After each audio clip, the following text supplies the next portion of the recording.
এত শীত, শীতের মধ্যে বের হয়েছি, রোদ, মনে হয় যে আমি পড়ে যাচ্ছিলাম, এত গরম। মানে কি আমাদের একাই মন লাগে নাকি সবারই এই গরম শীতের দিনে পরে শীত গরম লাগে? আমি পুরাই শেষ, গরমে অস্থির হয়ে গেছি। গরমে আমার অবস্থা খুবই খারাপ। আর এই শীতের মধ্যে রোদটা নাকি খুব মজা লাগে, কিন্তু আমার তো শরীর পড়ে যাচ্ছিল। আসসালামু আলাইকুম সবাইকে, কী অবস্থা? সবাই কেমন আছেন? আশা করি সবাই অনেক অনেক ভালো আছেন, আমরা ভালো আছি। তো আমি সকাল ভোরে, আজকে অনেক সকালেই চলে গেছিলাম হলো ফার্ম গেট পান্থপথ একটা হাসপাতালে। মানে শুক্রবার ফ্রেন্ডের আব্বু অসুস্থ, তো দেখতে গিয়েছিলাম। অনেক দিন যাবত অসুস্থ, খুবই অবস্থা খারাপ, আইসিইউতে আছে। তাই সবাই ওনার জন্য দোয়া করুন যেন উনি তাড়াতাড়ি সুস্থ হয়ে যান। আল্লাহ মতো এখন আগে একটু ভালো আসছে। এই তো আমি আর সুপ্রভা দুজনে গিয়েছিলাম। আর আমি যেহেতু ফার্মগেট থেকে মিরপুর থেকে গিয়েছি, সেখানে মানে যাওয়ার সময় সিএনজি দিয়ে গিয়েছি। এটা হলো বাসায় ফেরার পথের ভিডিও ছিল। আর সুপ্রভা বললো দাও একটু তোমাকে ভিডিও করে দিই আমি, ও আমাকে ভিডিও করে দিচ্ছিল। আর আমি গরম পড়ে যাচ্ছে, বললো যে তোমার মতো মনে এমন কেউই ঘামায় না। তো রিক্সা একটা নিয়ে পান্থপথ দিয়ে রিক্সা নিয়ে আসি হলো লেগুনা স্ট্যান্ড, মানে যাবো চক্ষু হাসপাতালে। তো চক্ষু হাসপাতালে গিয়ে দেখি অনেক ভিড়, তো সেটা ভিডিও করা হয় নাই। আর এখানে এসে আমি একটু বুট কিনে নিলাম। তো আমি বললাম যে একটু বুট খাবো, বুট মানে দেখতে ভালো লাগতেছিল বুটটা, আর একটু কিনে খেয়ে নিলাম। শুক্রবার বুটটা পছন্দ না। আর এই বাসায় আসার পরে তারপরে ওদের বাচ্চাগুলো আসছে, বাচ্চাগুলোকে খাবার দিতে হবে। তাড়াতাড়ি এসে আমি একটু মিষ্টি কুমড়া, আলু আর একটু মাছ, 2 পিস মাছ দিয়ে একটু সিদ্ধ করে দিলাম। এই খাবারটা ওরা বাচ্চাগুলো খুবই পছন্দ করে, কিন্তু জিপসি মিক্সি শুধু মাছগুলো বেছে খেয়ে ফেলে।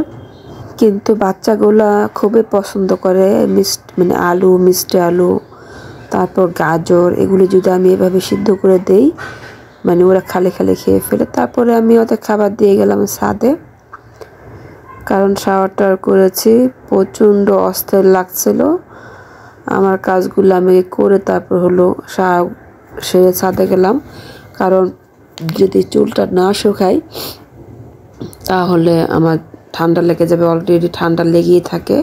এই ঠান্ডা ভালো, এই সিজনটা হোক আর একটু গরমের সিজন হোক, যদি সেই সিজনগুলোতে হয় কি একটু ঠান্ডা লাগে, একটু বাতাস লাগলে না আমার গলা বসে যায়, আর ঠান্ডা লেগেই থাকে 12 মাসেই। এটা কোন রোগ আল্লাহ মাহবুব জানি না। সূর্যের তাপটা পুরোটা আমার মুখে সরে পড়তেছিল। আর আমি বলতেছিলাম দেখো আমি পুরো র্যাশ হয়ে ভরে গেছে। গরম এই শীতের দিনে কার এমন র্যাশ, গরমের র্যাশ উঠে বলেন? এই গরমের মধ্যে, শীতের মধ্যেও আমার অ্যালার্জির সমস্যাটা কমতেছে না, ইদানিং বেশি মনে হয়েছে, আগে এমন ছিল না। যাই হোক, এখন বাঁচতে হলে নিজেকে পরিষ্কার পরিচ্ছন্ন রাখতে হবে। অনেক পরিষ্কার পরিচ্ছন্ন থাকার পরও এই র্যাশগুলো হচ্ছে, কীভাবে কী করবো বুঝতেছে না। আর হাতটা এদিক দিয়ে বড় মাছ কাটতে গিয়ে হাতের তালুটা কেটে গিয়েছে। তারপরে হলো কি বাসায় এসে রেস্ট নিয়ে সন্ধ্যা হয়ে গেছে। এর মধ্যে মিষ্টি কুমড়া নিয়ে আসছিলাম, সেটা মানে মিষ্টি আলু ভাজির মতো কেটে নিয়ে নিলাম একটু মোটা করে। আর পাবদা মাছ নামিয়ে নিয়েছি, পাবদা মাছ ভুনা করব আর মিষ্টি কুমড়া ভাজি করব।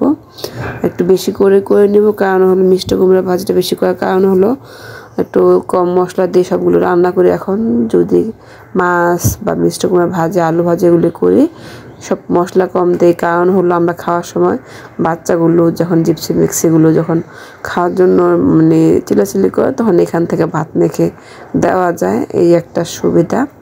সুন্দর করে মশলাটা কষিয়ে মাছগুলো দিয়ে দিলাম। আর এই পাবদা মাছটা নাকি সবারই অনেক পছন্দ, কিন্তু এই মাছটা খেতে আমার কখনোই ভালো লাগে না। মানে কিছু মাছ এত অপছন্দ আমার, এই পাবদা এই মাছের মধ্যে একটা, মানে এই মাছটা যতই সুন্দর করে রান্না করে না কেন, মাছটা এত সফট, এত নরম, আমার কাছে এত সফট জিনিস খেতে ভালো লাগে না। সব জিনিস সফট ভালো লাগে না, এই মাছটা আমার কখনোই পছন্দ না। কিন্তু দেখতে অনেক ভালো লাগে, কিনতেও ভালো লাগে, খেতে একদমই ভালো লাগে না। তো মাছটা আমি সুন্দর করে রান্না করে ভুনা করে নিলাম। আর এখানে আমি মিষ্টি কুমড়াটা ভাজি করব। সামান্য একটু হলুদ, একটু লবণ আর পরিমাণ মতন তেল, পেঁয়াজ কুচি দিলাম একটু বেশি করে, হালকা ভাজা ভাজা করে নিয়েছি। এই পর্যায়ে হলো আমি একটু হলুদ আর একটু লবণ, কিছু কাঁচামরিচ অ্যাড করে সুন্দর করে নাড়াচাড়া করে নিলাম। একটু রাঁধুনিও দিয়ে দিলাম সুন্দর একটা ফ্লেভারের জন্য। আর রাঁধুনি আমি সব তরকারিতে দিই, কেন জানি ফ্লেভারটা দিলে আমার খুব ভালোই লাগে। আর ভাজিটা আমি এখন করে নেব। আর এদিকে ভাত আমার হয়ে গিয়েছে, ভাতটা আমি নামিয়ে নিলাম। আর এদিকে রান্নার পরে দেখেন আমি আলু রাখতে আসছি ঝুড়িতে, ঝুড়িটা গিয়ে দেখি যে জিপসি ঝুড়িতে বসে আছে, সব বাকিগুলো খেলাধুলা করছে। ও এখানে বসতে পারে? দেখেন মারার ফাঁকে ডেকে আনাইছি, দেখো আমি আলু রাখার জন্য ঝুড়িটা নামাইছি, ও গিয়ে বসে আছে, আদর করতে করতে সে পড়েই গেছে। এদিকে এসে দেখি যে ভাজিটা আমার হয়ে গিয়েছে, একটু নাড়াচাড়া করে নামিয়ে নিলাম। আর যেহেতু পাবদা মাছ আমি খাবো না, সেজন্য আমি 3 পিস মাছ ভেজে নিলাম। মাছগুলো আমি খেয়েছিলাম, অবশ্য 2 পিস খেয়েছি আমি। সুন্দর করে আমি মাছটা মুসমুস করে ভেজে নেব। আর হলে দুধ আছে এখানে, শুক্রবার জন্য একটু দুধ জাল দিয়ে নেব। এটা গরুর দুধ ছিল, দেশ থেকে আনা। তো আজকে ভিডিওটা এই পর্যন্ত, সবাই ভালো থাকবেন। আসসালামু আলাইকুম সবাইকে।